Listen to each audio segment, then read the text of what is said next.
This is part 2 of my Sister Wives crash course for people who want some context for all the drama that's happening in the newest season without watching over a decade's worth of reality TV. So in part 1, we went over the Browns' general history, who they were, what they believed, why they were polygamous, all their big moves, stuff like that.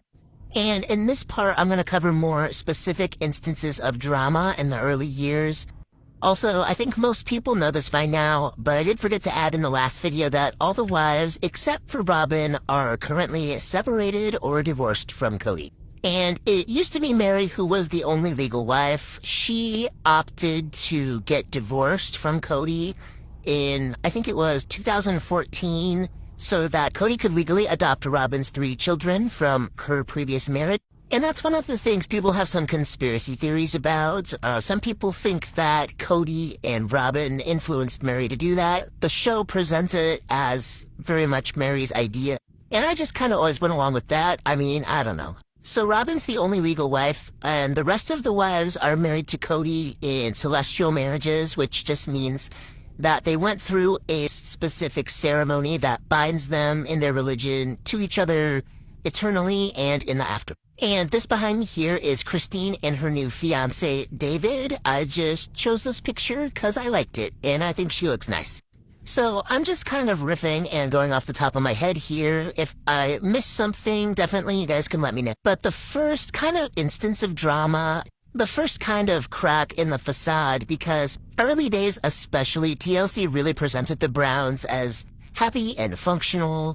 But the first time I remember kind of being like, this doesn't seem like maybe something that will work out, was when Cody had gotten engaged to Robin and she moved closer to the family in Utah. I want to say she moved from Montana.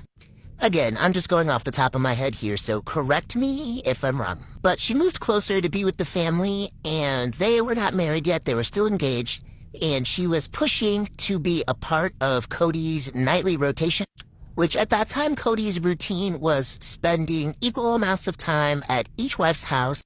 And because of their conservative religion, and because she wasn't married to Cody yet, and because Janelle and Christine had young children, Robin was not initially included in that rotation, which she apparently had a problem with.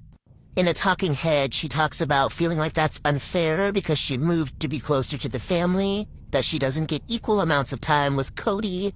And Christine, in the same talking head, talks about how she doesn't think Robin deserves equal time with Cody yet because they're not married, and because at that time she has small children, as does Janelle, who she's mainly in charge of watching during the day. And years later, we learned that Christine was actually working. She was pregnant at the time, heavily pregnant when Cody and Robin were engaged.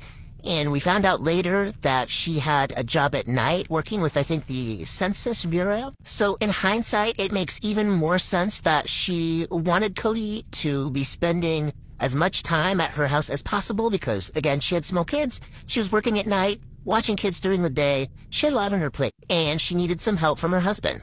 Cody did spend a lot of time at Robin's house during their engagement. I don't think he did completely equal time, though, but there's another infamous moment from their engagement where Cody gets a call that Christine has gone into labor, and he's at Robin's house at the time, and he's standing around, like, kissing her and kind of half making out. They sneak out to kind of kiss on each other away from the cameras, and the cameras catch them. And it just made people kind of roll their eyes, like, dude, you have a wife in labor right now. Maybe you save the making out for later and go meet your newborn child. The next situation that sticks out in my memory where I'm kind of like, that's weird. That's weird behavior on Robin's, was when she was shopping for a wedding dress. TLC made a big deal about all the wives going together and picking out a dress with her. She framed it as just kind of like trying to include them in her wedding and make it a whole family event, not just something between her and Cody. And then in a talking head with just her and Cody later, they mentioned that actually they kind of snuck out and went wedding dress shopping by themselves, and that's when they ended up picking Robin's wedding dress. And the weird thing was they didn't tell any of the wives they were going to do that, so the wives were kind of like, what happened to it being like an inclusive family event. Why did you feel the need not to tell us this? I also think it can't be overstated how much more the Browns cared about things like modesty at this point. And spending a lot of alone time with your fiance who you're not married to when you have multiple wives with small children didn't really fall under the modesty umbrella, if you know what I mean. So yeah, when the wives found out that Robin picked out her dress in secret, actually, with Cody, they were kind of like, okay. Christine in particular, I remember being upset about that. They were all just kind of like, why didn't you just tell us you were going to do this? Why did you kind of sneak behind our back and pick out this dress when you made such a big deal out of including us? It was just weird and kind of sketchy behavior. So after Cody and Robin got married in the dress they picked out in secret, they went on an 11-day honeymoon to Hawaii. And this was also kind of a big deal to the other wives because from everything they've talked about, all of their honeymoons were a few days max, and they were always these kind of spontaneous road trips Cody liked to do, where they just start driving and stop wherever they want to or wherever Cody wants to. And that's where we get the infamous story about him and Christine on their road trip honeymoon, where they stop at a gas station or a truck stop or something like that, and Christine gets a plate of nachos, which, like anyone would, she covers with nacho cheese. And he talks about, in the book that they wrote, Becoming Sister Wives, he talks about watching her eat these nachos and being grossed out by her. He describes it as watching this chubby girl scarf down nachos and him being slightly disgusted by that, which just... what a weird and mean thing to say about your brand new wife on your honeymoon. I mean, I don't have the words for just kind of how cruel and awful that is to say about somebody, especially your wife. But that's kind of a notorious sister-wife story.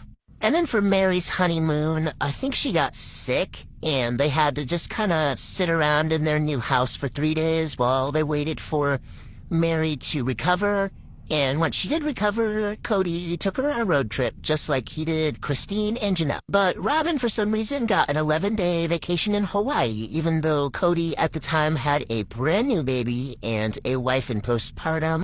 A lot of people theorized that TLC was paying for the honeymoon, and that's why they got such a way more extravagant honeymoon. The wives also talk about at various points how much more of an extravagant wedding Robin had compared to theirs. In their church's tradition, any marriages after the first marriages were usually kept pretty low-key, and they were all just kind of held at someone's house, maybe in their living room, or reception in the garage or something like that.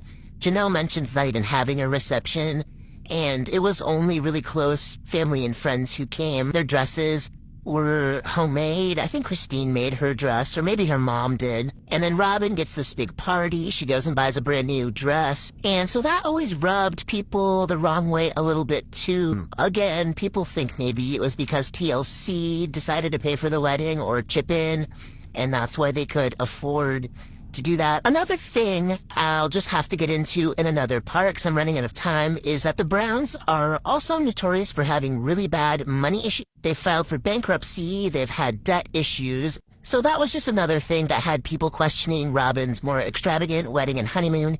But I'll have to go into all that at another part, because I'm already running out of time. So I'll see you guys in part 3.